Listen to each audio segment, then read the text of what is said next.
we go into reggae now. And how we get to reggae now? Reggae is a different changing of the drum. We have the drum playing more burro-like.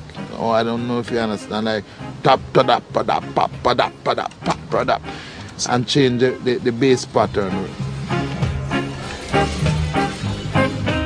If the music even slow, it make it sound like it fast. So that is what the reggae do to the rocksteady. And that was it. Reggae, reggae, reggae, reggae, reggae, reggae.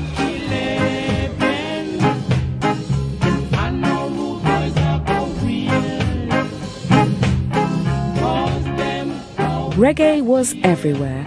Dozens of studios sprang up and sheer volumes saturated the market. Producers needed a new outlet for the music.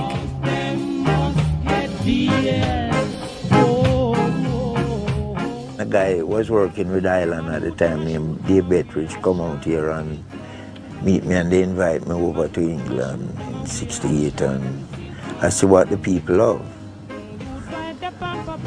England is the gateway to really reggae music.